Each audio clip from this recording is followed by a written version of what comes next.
하나님께서 왜 모세 다음에 여호수아를 이스라엘 지도자로 선택했을까?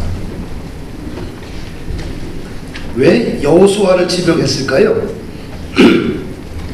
뭔가 다른 사람들보다는 제목감이기 때문에 그를 선택했을 거예요. 제가 이제 성경을 이렇게 부적거리다 보니까 여호수아가 도대체 어떤 사람인가 봤더니 여호수아가 아주 충성된 일꾼이었어요. 여호수아라는 이름이 성경에 첫 번째 등장하는 게 언제냐 하면은 아멜렉과의 전투에서 등장을 합니다. 모세가 여호수아에게 말해요. 나가서 싸우라. 그러니까 어떻게 해야 돼요? 그냥 나가서 적진을 행하여서 그가 돌격해서 적을 물리치는 것을 보게 돼요. 뭡니까? 충성스러운 일꾼이었다. 두 번째로 여호수아는 모세와 함께 영적인 축복의 자리에 있었다는 거예요. 모세가 40일 동안 하나님의 말씀을 받기 위해서 시내산 하나님의 산에 올라가게 돼요. 그때 누가 대동했느냐? 여호수아가 대동했어요. 하나님과 모세가 만나는 영적인 장소, 기도의 장소, 말씀의 장소, 성령의 임재의 장소에 누가 있었느냐? 여호수아가 있었어요. 할렐루야.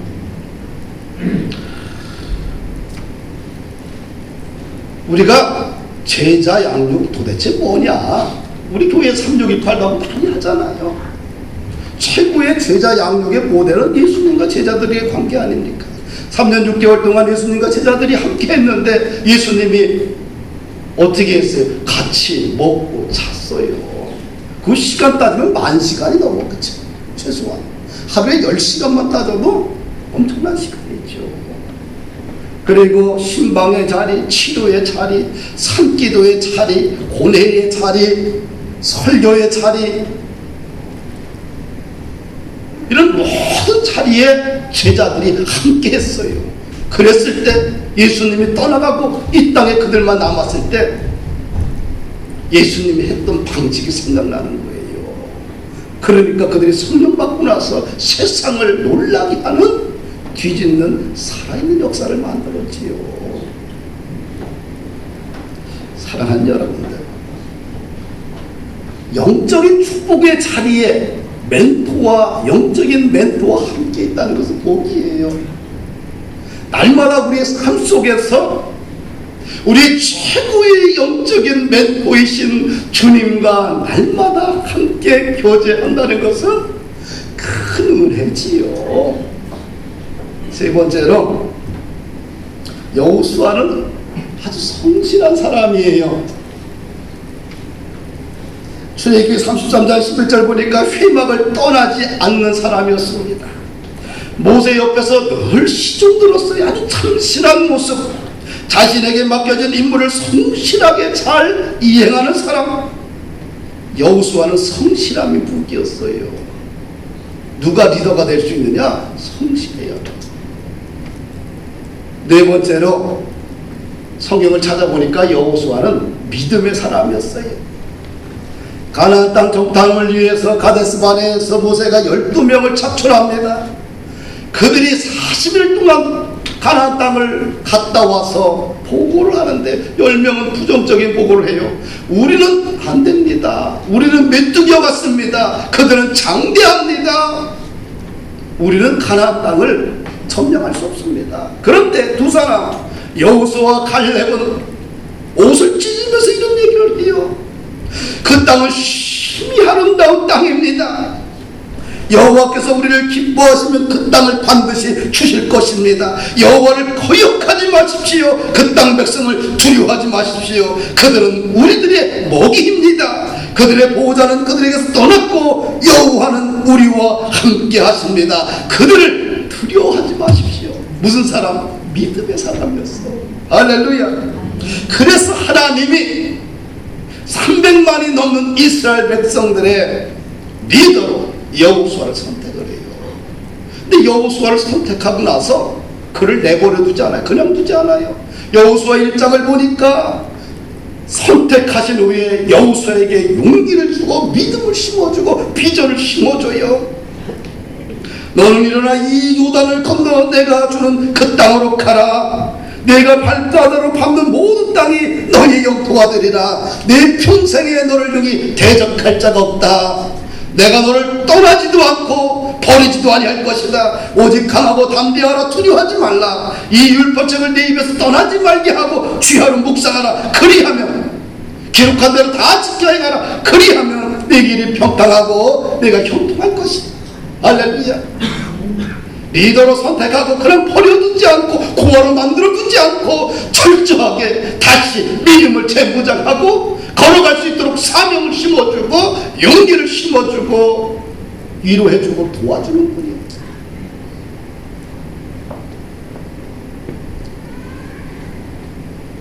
여호수아가 믿음이 충만해서 하나님의 말씀에 순종해서 요단강을 건너요. 근데 요단강이 당시 3월과 4월 중순경이었어요. 그때는 이스라엘 땅이 어떻게 돼요? 그때는 비가 와요. 비가 오는 계절이에요. 그리고 할몬산에서 눈이 녹아서 눈에 녹는 거와 그 다음에 또 비가 와가지고 홍수를 이루는 시기입니다. 그 요단강이 만수가 됐을 때 물이 콸콸 흘러가는 그 상황 속에서 하나님은 요단강을 건너라는 거예요. 요단강에 제사장들이 들어가니까 물이 다 끊겼어. 그리고 안전하게 요단강을 건넜어요. 그리고 가장 견고한 가나안 땅의 첫 번째 관문인 견고한 여리고성을 점령할 때에 이스라엘 백성들이 한 게 뭡니까? 너희들은 하나님의 말씀을 순종해라. 뭘 했어요? 하루에 한 바퀴씩 7번을 7일간 돌 때 마지막 날은 7번 들고 제사장의 나팔 소리를 불 때에 너희들이 모든 백성들이 함성을 질러. 그러면 무너질 것이다. 함성을 질 때에 와라 무너져서 무혈입성을 했어요. 그리고 그 다음에 이제 성이 뭐야? 아이성이 작아. 백성도 많지도 않아. 정당군을 보냈더니 와서 보고합니다. 그냥 2,000에 3,000명 정도만 보내면 그 땅을 얻을 수 있습니다. 그냥 모든 백성들 수고롭게 다 끌고 갈 필요 없어요. 그래서 그냥 사기가 충천한 상태에서 아이성을 공격해 갔는데 오히려 거기서 이스라엘 백성들이 죽음을 당합니다. 그리고 퇴각을 해요. 쫓겨갑니다. 여호수아가 하나님 앞에 무릎을 꿇고 죄를 뒤집어 쓰고 통곡합니다. 절규합니다. 이 여호수아뿐만 아니라 이 공동체에게 이 아이성의 패배는 엄청난 충격입니다. 요단강도 건넜어요. 견고한 여리고성도 함성 하나로 무너뜨렸는데 아이성 앞에서 철저하게 패배를 해요. 그 사건을 통하여 공동체는 완전히 힘을 잃어버려요. 여호수아가 절규합니다. 알아봤더니 누가? 아간이라는 사람이 범죄를 한 거예요. 아간이라는 사람이 시내산에 윗도한다고 그 다음에 금을 갖다가 시행사예요. 하나님께서 여리고성을 점령할 때에 모든 전리품은 하나님의 것이다.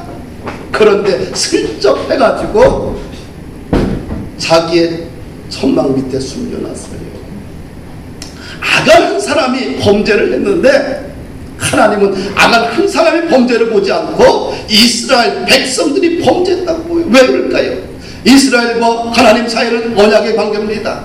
하나님의 아버지고 이스라엘 백성은 자녀예요. 그런 관계예요. 언약 관계에 있어서는 어떻게 돼요? 가장 중요한 한 사람이 잘못하면 이스라엘 전체의 범죄를 보신 거예요. 그래서 아이성에서 이스라엘 백성들이 무너지게 됩니다. 그리고 아간이 아골골짜기에서 그의 가족들과 함께 모든 그의 자산들과 함께 돌무더기가 돼요. 우리가 이거를 보면서 느끼는 것은 뭐냐?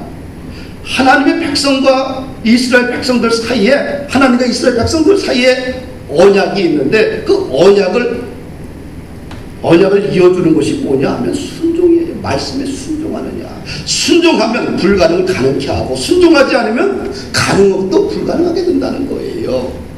할렐루야. 오늘날 우리 사회, 우리 신앙생활을 하면서 가장 큰 문제가 뭘까요? 가장 큰 문제는 많은 사람들이 말씀에 순종하지 않습니다.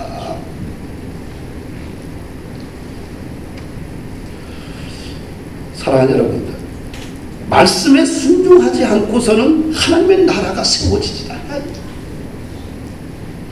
신앙의 본질도 처음도 중간도 마지막도 말씀에 순종해야 돼요.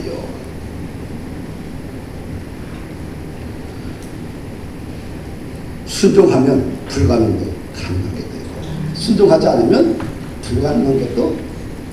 가능한 것도 불가능하게 되는 거예요. 여호수아가 자신의 죄를 깨닫고 아간을 처벌합니다. 그걸 처벌하면서 여호수아의 마음이 얼마나 아파요. 여호수아가 7장 25절에 이렇게 고백합니다. 내가 어찌하여 우리를 괴롭게 하였느냐. 자기의 동족을, 자기가 아는 사람을, 그의 모든 가정을 갖다가 돌을 던져 죽여야 하는 이스라엘 백성들의 아픔과 여호수아의 아픔이 얼마나 크겠어요. 하나님께서는 좌절의 늪에 빠져있고 또 힘들어서 고통 가운데 있는 여호수아를 그냥 내버려 두지 않고 다시 그에게 찾아와서 하나님께서 용기를 주시는 것이 8장 1절 말씀이에요. 같이 한번 더 읽어봅시다. 시작. 여호와께서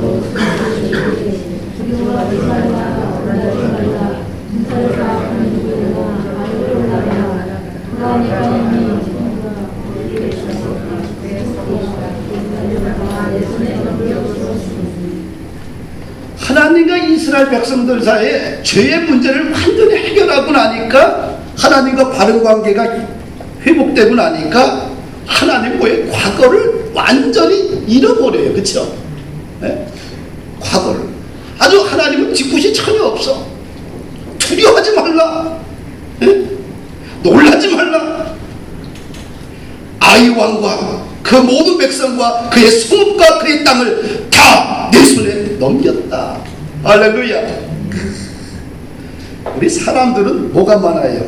뒤끝이 장렬하게 많은 사람 많아. 그렇죠? 근데 하나님은 뒤끝이 없잖아요. 깨끗하잖아요. 우리가 사람을 용서하더라도 이렇게 화끈하게 해보십시다.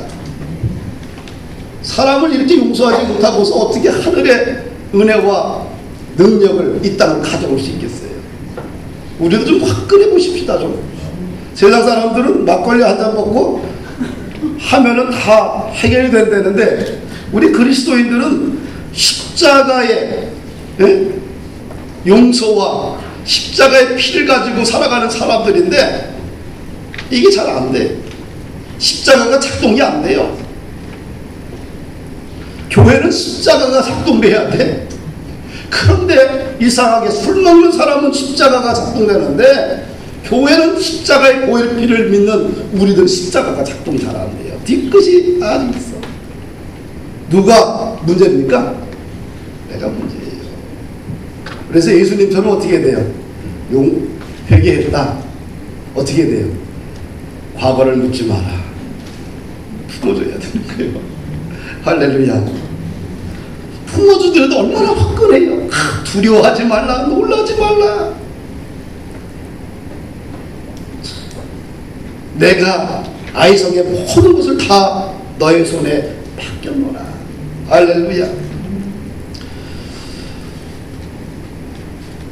우리가 용기를 주는 그리스도인이 되십시다. 다른 사람들이 인생을 그냥 살점을 내고 상처를 내고 낙심케 만들고 끌어내리고 그런 사람이 아니라 어떻게 돼? 사람에게 위로를 주고 용기를 주고 사명을 주고 믿음을 세워주고 그 사람의 마음을 회복시키고 그런 성숙한 그런 제자가 되면 얼마나 좋을까. 할렐루야.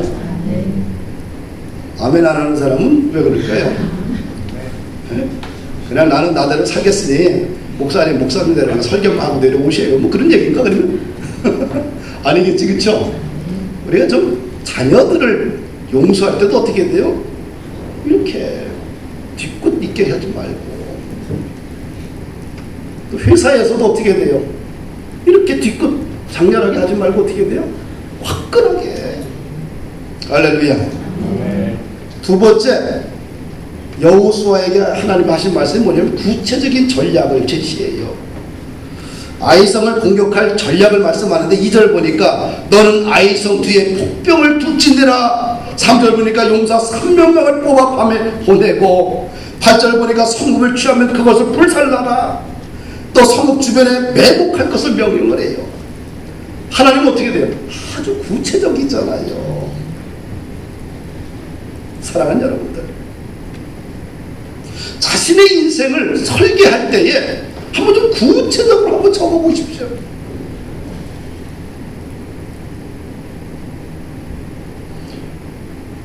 자신의 인생의 스케줄을 구체적인 전략을 제시하지 못하면 사실은 그것을 이룰 수가 없어요.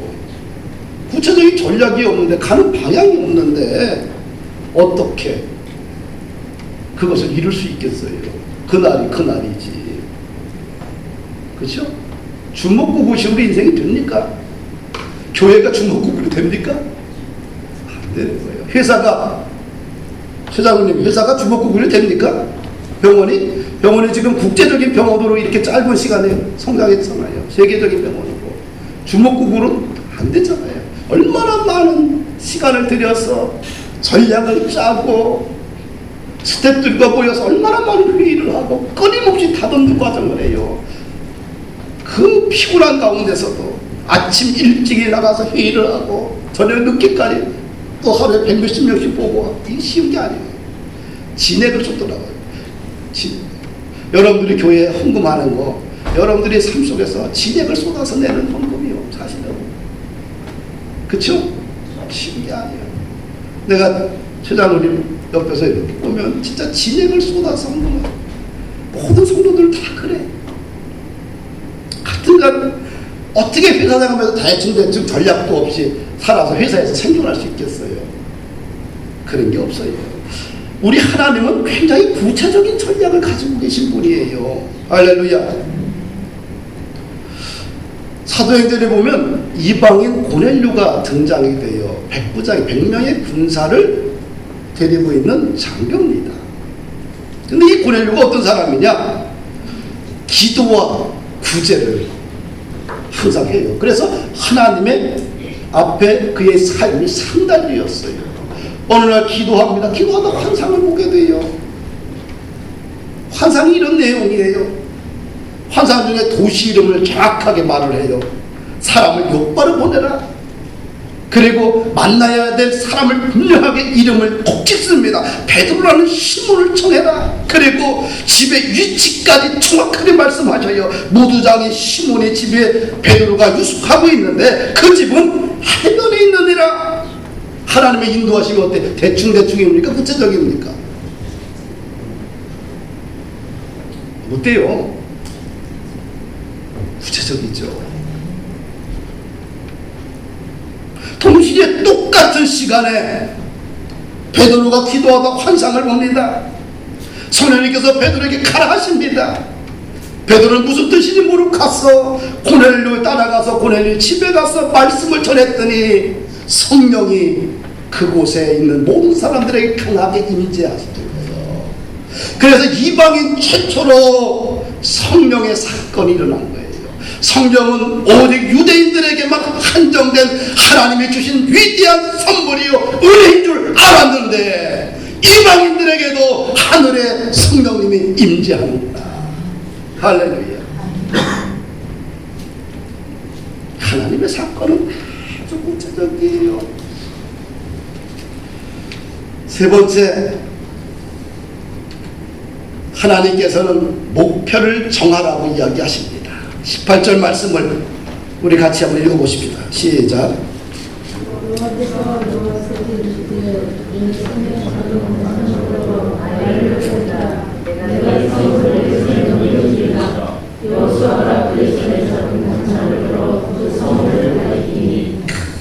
뭐라고 써 있어요? 여호와께서 여호수아에게 이르되 네 손에 잡은 단창을 들어 어디를 가리키라? 아이를 가리키라. 성공적인 삶은 분명한 거예요. 목표가 있어요. 왜 목표를 세울까요? 목표는 구체적인 삶의 방향입니다. 목표가 없다는 것은 인생의 방향이 없다는 것 같아요. 사랑하는 여러분들, 우리를 부르신 예수님의 목적이 뭘까요? 결국은 전도와 선교겠죠.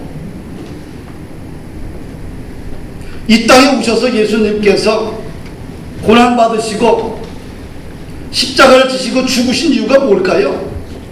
전도와 선교요. 할렐루야. 그래서 우리 제자들은 땅 끝까지 복음의 증인으로 살아가야 됩니다. 우리 이창호 목사님은 국제 전도 폭발 한국 본부에서 지금까지 사역을 해오셨어요. 나는 지금 한국 교회는 지금요, 교회 안에 있는 불신자들이 많아요. 뭐냐? 교회 왔는데도 예수님을 안 믿는 사람이 많아. 그 다음에 한국 교회가 20년 상간에 한 400만 정도가 떠났어. 왜 떠났을까요? 뭐 상처든 뭐든 모든 공동체, 상처 없는 공동체가 어디 있어요? 문제 없는 공동체가 어디 있어? 뭐 복음의 뿌리가 약해서 다 떠났겠지요. 나는 생각하기를 지금 한국 교회는 뭐가 필요해요? 복음이 필요해요. 복음을 구체적으로 다시 전달할 사람이 필요해요.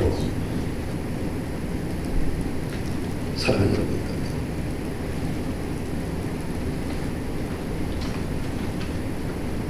한국교회 성도들에게 뭐 필요하냐? 전도가 필요해요.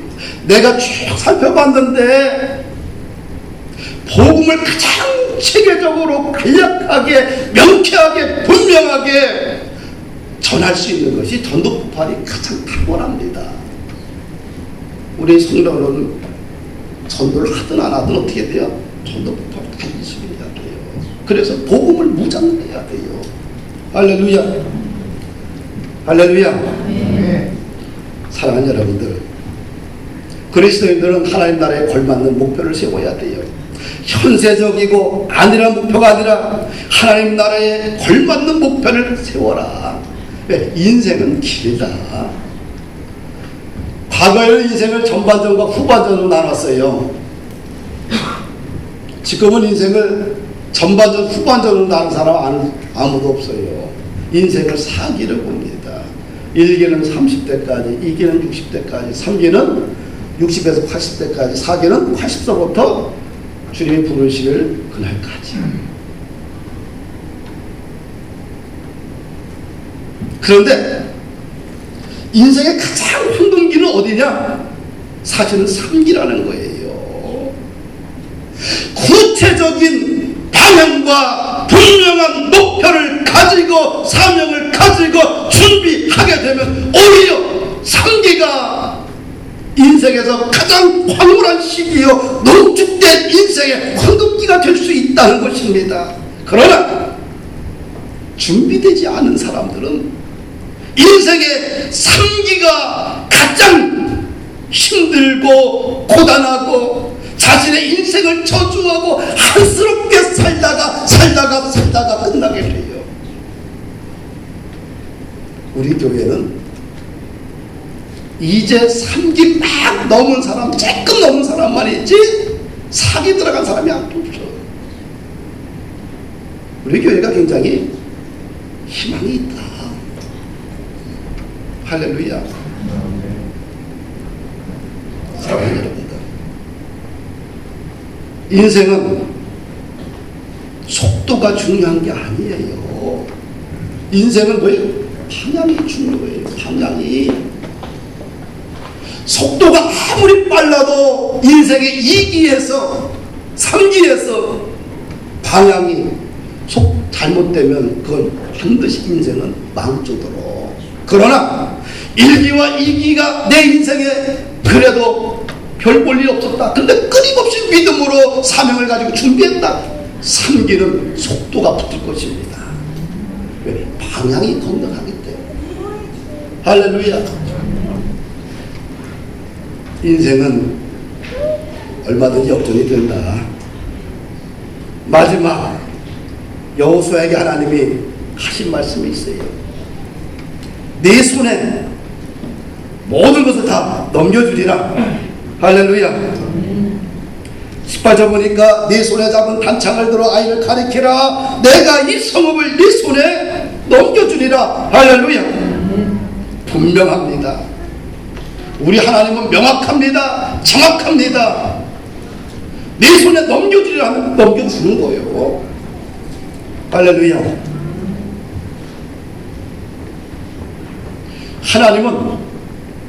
하나님은 우리에게 모든 것을 선물로 주셨어요.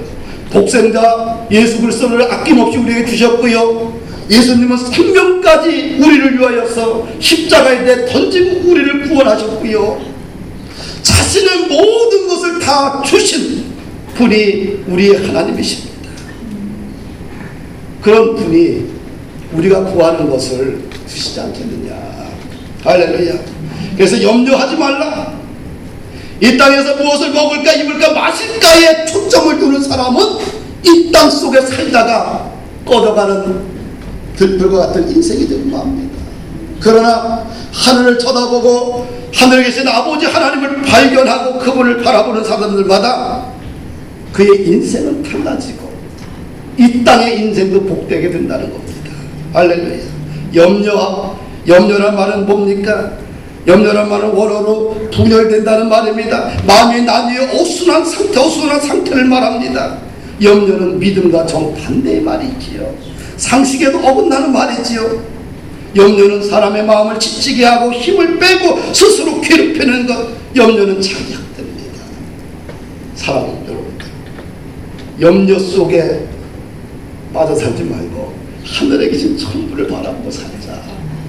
이 땅에 무엇을 먹을까? 이 땅에 한정되지 말고 내가 주의 나라와 의를 위해 어떻게 헌신하고 살 것인가, 하나님 나라에 걸맞는 목표를 가지고 살게 되면 하나님께서 이 모든 것을 너희에게 더하시지 않겠느냐. 내가 너희에게 다 맡기리라. 할렐루야. 사랑하는 여러분들, 예수님의 제자들에게 이런 말을 합니다. 구하라 그리하면 너희에게 주실 것이요, 찾으라 그리하면 찾아낼 것이요, 문을 두드리라 그리하면 너희에게 열릴 것이니, 구하는 이마다 받을 것이고 찾는 이가 찾아낼 것이고 두드리는 이에게 열릴 것이니라.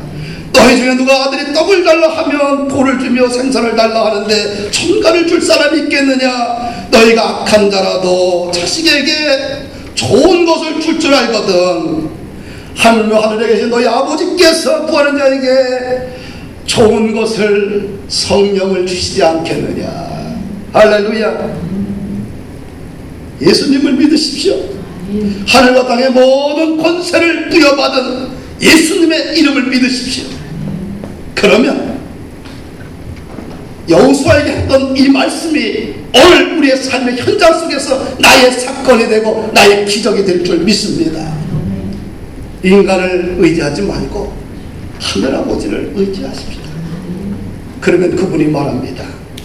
이 모든 것을 다 너에게 맡기겠노라. 할렐루야. 한 주간 승리하십시다. 믿음으로 사십시다. 그래서 우리 삶 속에 기적과 같은 주의 나라가 세워지기를 축복합니다.